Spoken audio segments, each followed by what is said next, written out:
Good morning, everyone. This is Roy Lucier here, and we're here live at the Sacramento Scottish Rites Masonic Center.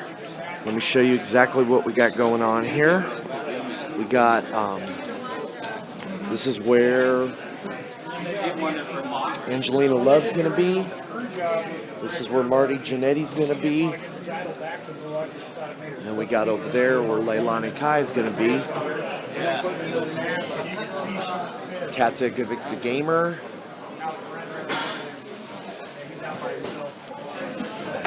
And Bushwhacker Luke as well. And then in the next room over here, as you can see, we got a bunch of vendors setting up that are going to be selling memorabilia, such as figures. And what else we got here? Okay, we got like figures, videos, toys, unopened, opened, mint on card, the whole deal. So that's what we got going on here. And then in the next room, we got some more stuff going on. So let me take you with. It's a pretty big place here, actually. So over here, we got some stuff related to Ghostbusters.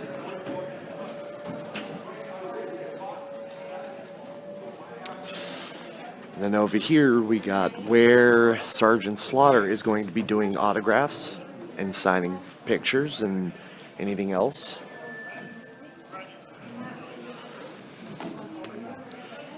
And then over here in the next room, we have some more vendors. And what we have here is we have a life-size replica of R2-D2. And then as well, we also have a booth with a couple local wrestling promotions, Pro Wrestling Bushido and Supreme Pro Wrestling. And there will be live pro wrestling here as well. Later in the day, we're looking at about 11 a.m. ring time, just in case any of you did want to check it out. And there will be pro wrestling throughout the day with both wrestlers from both federations against each other. Come check it out, everyone. Have a great day. And Leilani Kai. Please give them a warm welcome.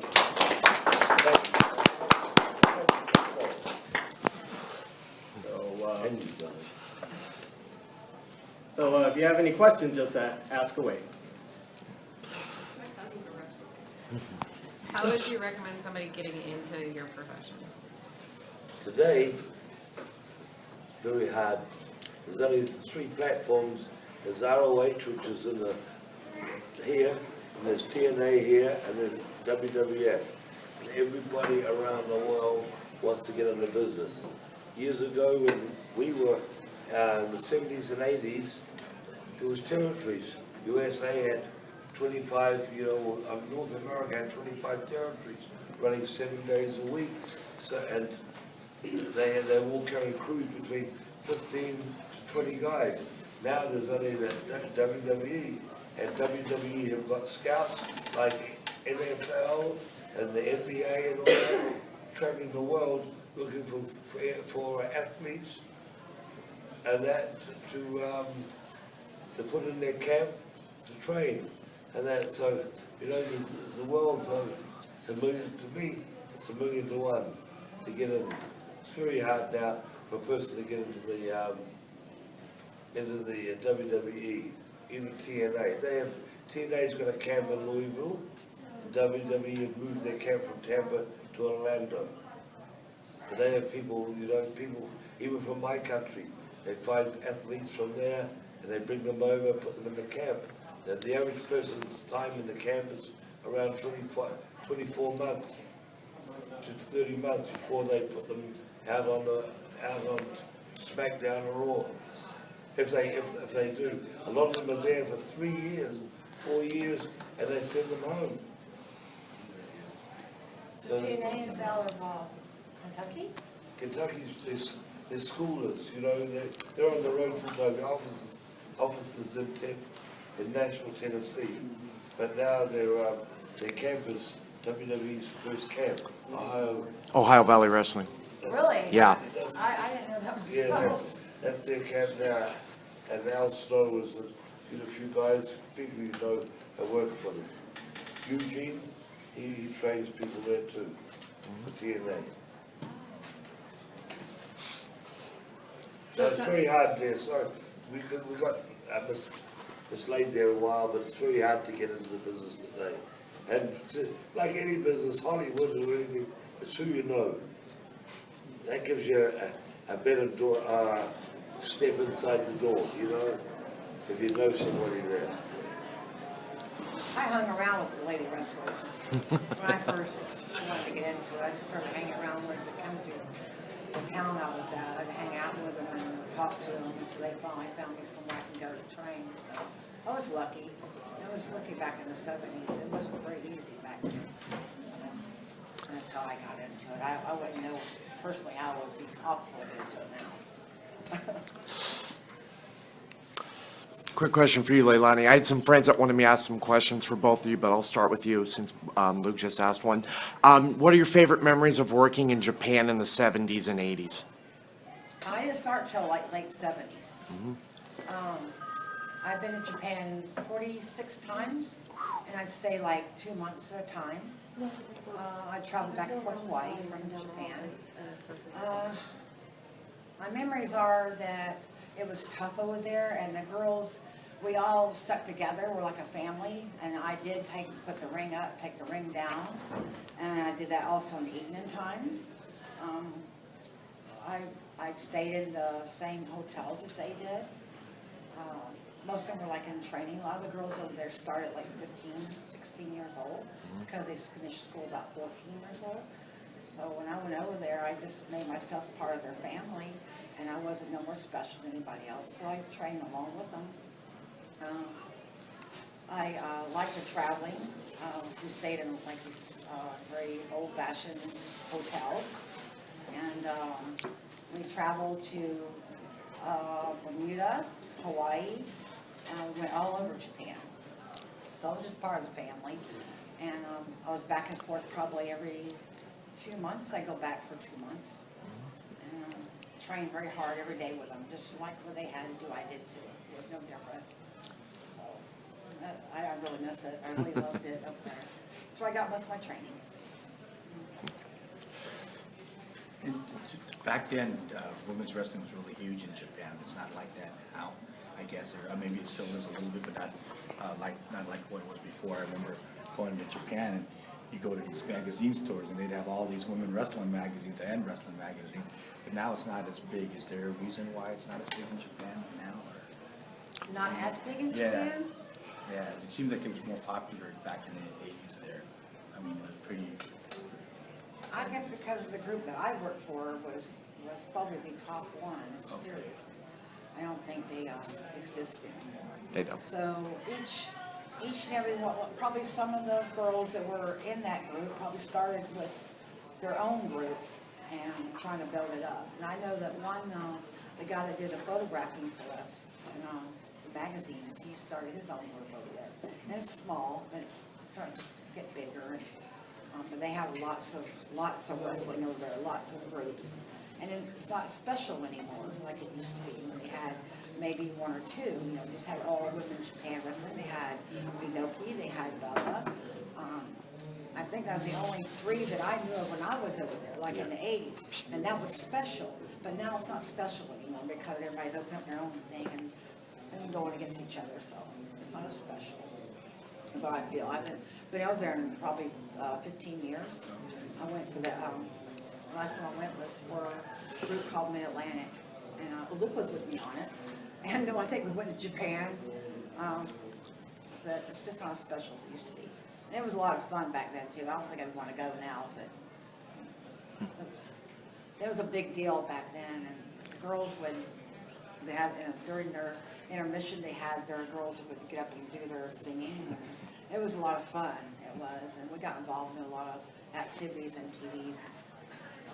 They kept me busy, and they took good care of me, so I was happy. I was really my most happiest day there in my career. And I got more of my technical training over there. A question for both of you, actually. Now that WWE is pretty much it as far as the wrestling mainstream media is concerned, do you feel that pioneers and legends as yourselves, the guys who laid the groundwork for what they're reaping the benefits of now, get their just dues and their respect and glorification that they should get, or do you think it's kind of just a marketing tool at this point? If they can market something and make some money off your face for a month or two, great. If not, you're just kind of shoved to the shadows? Well, first, I'll answer one question. We wouldn't be here now if it wasn't for Vince. He made it worldwide, you know, I worked for the other company first, the NWA, you know, well, even the company in New Zealand that was affiliated to NWA. But NWA was wrestling. Vince turned you into, he had marketed the guys as celebrities and all that sort of stuff, and made it a worldwide thing. Not only did he put you in the ring in countries, he put you in magazine, in the media, all walks of life, you know. I went to so many different trade shows, Sportsman of the Year dinners. I did carnivals in Spain, and that, you know, Christmas pantomimes and all that in Spain, in Belgium, and different countries. And nothing to do with wrestling. He just was one of the two bushwhackers over there for the celebrations that bring us over there. I worked on QVC and Home Shopping, you know, which, you know, the shopping channels. Right. Worked on those in Europe. Just fly over there for 2 days to work on that, selling products. Someone rang up Vince and says, we've got a product, we'd like to have the bushwhackers on television, selling the product for them. So it was for Vince, we wouldn't be there. Now, the other side of it, we laid the platform. Leilani and myself, we were the roots for WWE, and that, like any business that moves on, evolution of the world. Just like when you got these telephones, 10 years ago, 20 years ago, the cell phone was like that. You carried a battery pack here with a cord and you talk. Now everything has gone like that, and it's happened with us too. We laid the platform, and now the young guys are reaping us. You know, if they would do merchandise like they can today for us, and that we'd be making a lot of money. But our time has been that, and when they were marketing us at that time, it didn't have the internet like it is today. You know, social media wasn't like it is today. That's what at Vince's house shows, talking about the business, Vince's house shows have blown right down. I'd go out there and the house was 12,000 people, 30,000, 40,000 people say, what the F is wrong? Sorry, kid here. What the F is wrong? You know, the house is so bad, we'd wonder why it was so low. Today, apart from Raw and SmackDown on the pay-per-views, the houses are around 4,000 to 6,000, 7,000. In our day, if it was 14,000, they'd say, something's wrong, you know what I mean? Now, the house is down like that, but every quarter, you know, it's a public company, every quarter, the quarter's higher from the year before. And that's due to the media, you know, marketing and that, everything, they're in everything. You know, everything now they're into. You know, it just goes on. And that's what, these kids are benefiting, they're making money. We never made the money like they did today. Contracts, you see who they've got. But Vince is making the money, you know, but they're only making a little compared to what he's making, but he's the one that's putting them out there. And he put us out there, and here we are today because of him. So you've got the upside and the downside there. I wish we would get marketed now like we did with the stuff he made with us. He had games, he had slot machines, he had bedding, pillows, blinds with the bushwhackers on. Now, if they had that today with the marketing, we'd be making a fortune. But our day's been, we're passé. It's like an old horse. We've been put out with a broken leg. We've been put out in the pasture. And then pasture. And if we're too broken down, bang, we're dead. I was fortunate. I was just really fortunate when I got in with the WWE. Well, it was WWF back then, and I was just really lucky. There wasn't too many women wrestlers, and I forced myself to train as hard as I could. That's why I went to Japan, so I could train. I said to myself, I'm going to force myself to be good. And I was just lucky I was picked, you know, to be able to be in with the WWF and different. I like territorial times better, but the WWE did take care of me, and I wouldn't be where I was today because of them. I wasn't I did WrestleMania 1, which is lucky I got on that. It wasn't I was just picked out probably out of a hat, you know. But that was Okay. groundbreaking. WrestleMania 1 was groundbreaking for our business because it changed from the culture of just ring wrestling to a pop culture with all the icons, the movie stars around the ring. They took it to another level, and you were there. Yeah. So that was one of the biggest things when that WrestleMania started. Yeah, I was just fortunate. It changed the whole business. Hulkamania.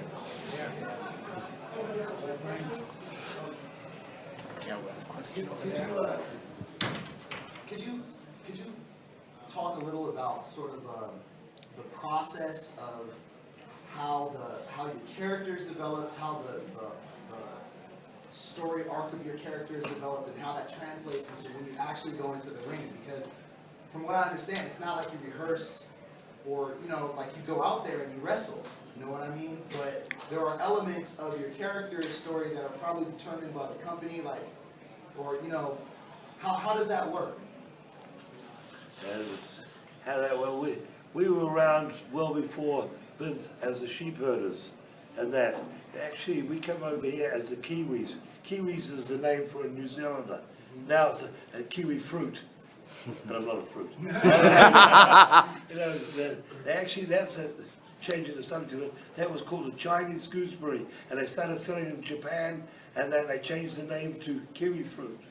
You know, and we were called the Kiwis. Then we went to the Kiwi. And that was in the. I come over the side of the world in '72, and we were working for a big company in Montreal called Grand Prix, which was running 3 towns a night, and they had superstars: Killer Kowalski, Bruno Sammartino. That's some of the names. It was a big company. They were using talent from Vince Senior, and that. And when I come over, so we developed, Butch and me saw what we had to do, so we learned the psychology and that. And I guess we had a great gimmick at the start. We had Sweet William and the Brute. I was the fag, Beauty and the Beast. They carried Butch around on a collar and chain, and he was all wild with a crew cut, and I had long blonde hair with a. Yeah, and then it was Sweet William and the Brute. So, and that's how we came to this and that. And it was people would see this wild guy with a fag. You know, I worked as a fag, believe it or not. And we had characters right away. We developed our own character. And then after Montreal, we went home for the first taping of television in New Zealand and came back. And in '79, we changed the name to Kiwi Sheep Herders. And we were in Hawaii then, and then we developed our characters, and that we were a bit different. We were like 2 pit bulls, and that wild. And we carried around. One of our first mainstays was the Northwest, which was Roddy Piper and Rick Martel. They were the good guys, and I knew them from before that. So we had a hell of a run there as wild, and we were classed as hardcore before the hardcore became a mainline name. And then we went through Europe. So when Vince took us and that, later on in '78 and '88, we went to Vince. And Vince had been, first WrestleMania was '85? 86. 85, March 30th, 1985. 85. Yeah, we were there and that. And he said to us, you know, I want to change your name. And he says, and I want to, how about you guys being good guys? And I remember this, Butch got up on his desk and turned around and put his nose right about that far away from Vince's nose, and Butch has got a nose. I've got one, but his is bigger. Anyhow, he said to him, if you can make these faces, baby, and the good guys, go for it. And Vince says, well, look at my main stars.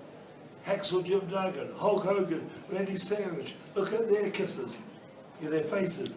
You know, he said, they're not the handsomest guys in the book. He says, and that. So he said to us, you know, I'm going to blah, blah, blah, I want you to be like sheep herders and moondogs. So we leave Vince's office, he flew us in for a day, and we went home. 2 days later, we got contracts in the mail, and that they had the Bushwhackers. So, you know, we knew straight away, you change our name, so he owns us, you know what I mean? Which we were dying to be working there anyhow, because the money wise. And then Butch said to me, The Moondogs have been around and the Sheepherders have been around. We've been on TBS, WTBS for 10 or 8 years, from 80. We worked for Crockett's in Charlotte, and we were there till 88. So we were seen around the country as the Sheepherders. He says, and the Moondogs have been around, so he said, let's develop a new character. And we developed our own character there. And that, so it was, Vince gave us a name, he gave us the car to drive, and we drove it. We changed the whole thing, the music, the BS, the head BS and all that, and the people bought it. That's great. The people bought the gimmick, the character, we did vignettes for 2 months, what a vignette is. It's a 2-minute short movie. He put it as a character and that and different things. We were doing the Crocodile Dundee thing, and walking the wrong side of the street and all that, sort of stuff. And that's saying in America, we were right from the outback. We developed, we put all these vignettes together, did it. We ran those for a month, 2 months, and the people saw them and they liked it, and he's put us in, and we started on the road, on the arenas. So we developed the character, but he gave us a vehicle. And the next minute, it was worldwide, that thing. So, and that changed it. It changed. A lot of people said to us, how can you go from being wild and vicious, blood and guts, to that, to being a comedy sort of team? And that was easy answer, money. We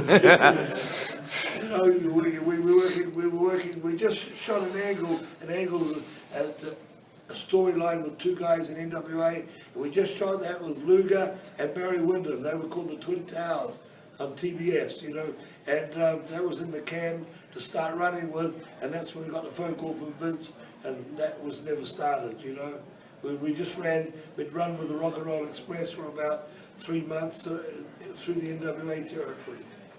And that was more wrestling than that. And now we're up in the different league, WWF and NWA. See all this sort of stuff. Not that you've got wrestlers there, but when I came up there, I worked for Hasbro Toys. I worked for all these toy companies, at the trade shows and all that sort of stuff. The NWA never did anything like that.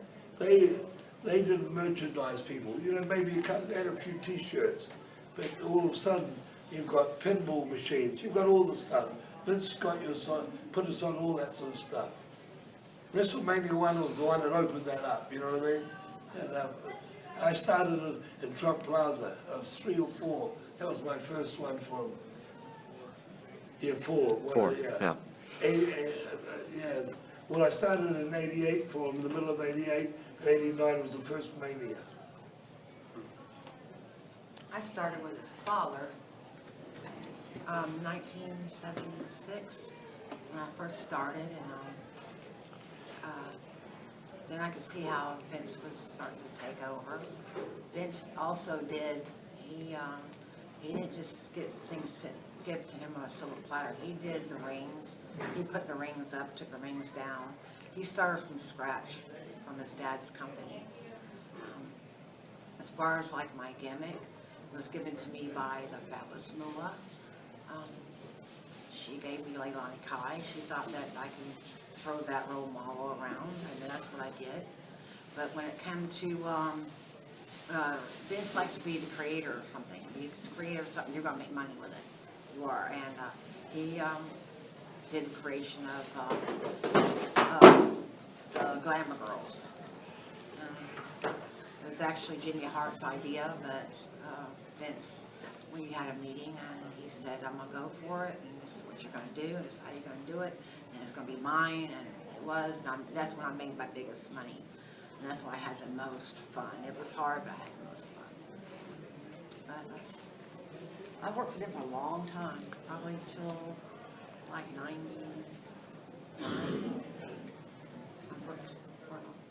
I worked so a while, I get a call. I still get my royalties, so I don't know what they're selling out there, but I still get royalties from the WrestleMania 1 Say DVDs. the guy who gets the most royalties, Jimmy Hart, because he was manager of everybody. And he gets I see Jimmy all the time. I have a business right above Holt Speech Shop in Clearwater, Florida, and then Jimmy stays at, lives at the hotel, it was George Steinbrenner's old hotel, the Bay Harbor Inn, now it's Holt's Beach, Hogan's Beach, and that's 10 minutes away from Tampa Airport, and Jimmy lives there, and then, he, look how many people he managed from in the late 70s right through to the 90s, you know, and he wrote all the music too. Yeah, he You know, wrote so my music too. Right, so he's getting royalties on everybody. He's 72 now, Jimmy's, he's still on the road doing Q&As and everything too. Yeah. He's a hustler, he's 70. Yeah. Yep. He was with the Gentrys in the 60s, and he was like in his 20s at that point. Yeah. No, he really has not aged No, poorly at all. No. No, you know, it was 3 days ago, so him and Terry 3 days ago, on Thursday. 70, wow. Hey guys, I'm a big wrestling fan. Really glad that you can make it here today. I was just wondering, do you guys still wrestle on the independent circuit? And also, do you think it's wise for wrestlers over the age of 50 to still be wrestling, considering that Jerry Lawler had a heart attack not too long ago right after wrestling, and it could happen to somebody else again? Well, mate, I'll be honest with you, anyone can look up at Wikipedia and see my age, and I'm well over that. I'm 16 years, nearly 17 years over that. And I was in the ring, I'm in the ring maybe 10 times, 8 times a month with guys a third of my age. And they blow, I'm not being rude, they blow up. Because they're not used to getting, I believe in being fit, you know? Yeah. You know? I don't run the road all the time, but I try to keep healthy and fit and that. And, you know, today, the new generation, they don't care about that. All they're worrying about is their gimmick. You know, Bouncing and flying around anywhere. yeah, all they're worrying about is doing a big high spot, and they don't go out and entertain the people. You know, television, because they've learned off television too.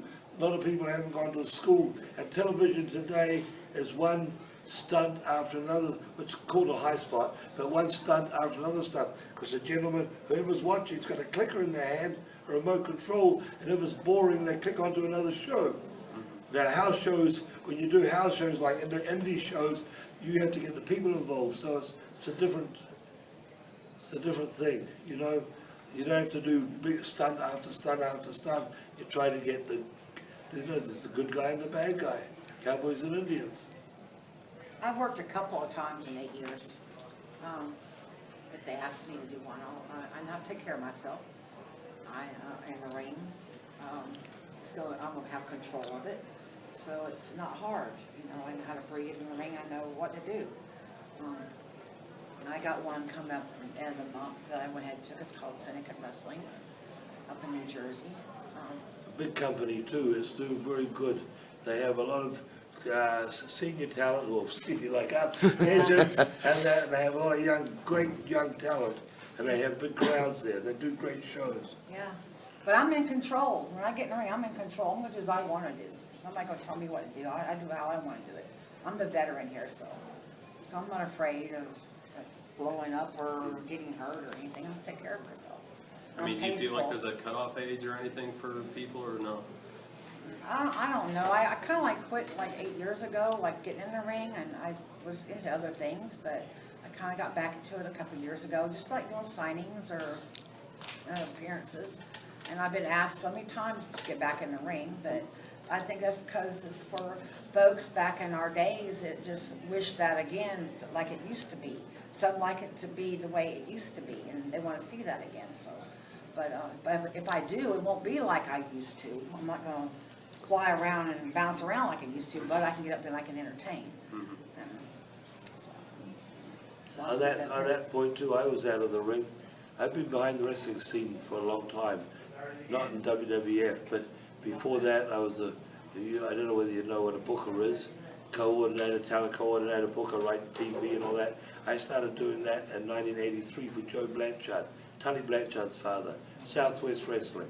Then from then on for Bill Watts, and helped Jerry Jarrett when I was in there, different territories, and then Puerto And Rico. And then I was in Puerto Rico, the big things what we did in the early 80s for Carlos Colon Capital Sport, the Brody, Abdullah Hansen era. I was in the office for all that, where we did the ballparks for 25, 30,000. I was right in the TV and that there for all that sort of stuff. And then I just, Butch went home in 201, 202, I took a job in Puerto Rico for IWA, Victor Quinones, who had wings and IWA in Japan. He did all that stuff with Terry Funk and Mick Foley, the wild stuff. Well, that was, he came back to Puerto Rico, and I worked in the office for him. And so I never put my boots on from 201 to 209, and Honky, and Victor died in 208, and I got a call from a good friend of mine for 30 years, HTM, Honky Tonk Man. He hurt himself doing a stunt with a guitar, hit the guy over the head, the guitar came back and he took his finger off. So he said to me, I got 2 months of bookings, do you want to take them for me? I'll be in your corner. And I hadn't put my boots on for 8 or 9 years. I started back on, and I went out. The first night I came back, came behind the curtains and I hit the floor, the concrete floor. I was sucking. I thought, when you're in a mile-high stadium, up in the air, and you can't breathe and it cuts you. Boy, I thought that was it. But you go out there, you hear the crowd again. I work for ROH in a Holstein Ballroom where they did the first Raws. What's it called now? New York, where they did Raw at the start. Manhattan Center. Manhattan Center, Holstein Ballroom, yeah. I went back there and worked for ROH there, and the people were chanting and that, and I said, you hear the people, you haven't been out there for 10 years or 8 years, and it just comes back to you like that, bang. I came back and put my boots on after 8 years and that, and here I am. So that's at 209. Now it's 4 years ago. I don't know where that 4 years has gone. Bang. And Leilani, quick question. I had someone ask me to ask you, with the whole Total Divas thing and the direction that the current market for the women are going in the WWE, what is your feelings toward how the direction of the women in the current product are? Do you feel that they've strayed away from an actual athletic competition and that they've gone too far? Or do you think that, like what Luke was saying with evolution, that's just the way the product's going to end up? Or do you have any personal feelings about that? I don't watch it very much, but what I have seen was, it's an error how they do things.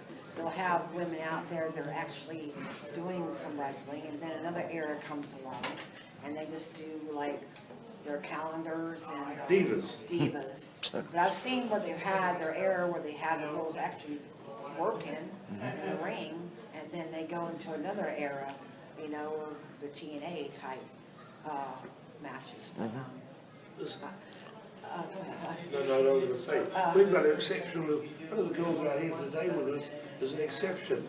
She turned out a good hand. Oh, no, yeah. She came out as a great hand, and when she was on, if you know, I've been behind the scenes before, ratings every quarter of an hour on television. 2-hour show, you've got eight quarters, and that. When she was in the ring, and that with her matches, the ratings were right up there in that corner. To prove that people were tuning in to see her. And there was another girl too, apart from their era, Chris Stratus. Oh, that's right. Chris Stratus was in the ring. Yeah. The ratings went right up too, I like Victoria. I saw Victoria and Gail Kim. and just a little era, like a year or so, about a year of it. I was watching some of it, and they were doing the modern time wrestling that I used to do, but now they're not doing that. It's just they change. I think they're more into the calendars right now.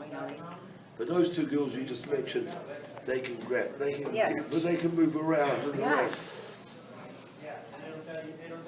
Do you still see like the Judy Martins and the Vicky Williams that you used to work with? Are they still in the business somehow? I'm best friends with Judy Martin. I see her and talk to her all the time. I don't see her as much, but I talk to her all the time. What is she I've doing? known her for a long time. She's doing good. She's works in the hospital. She was a police officer at one time. But we were partners for years, since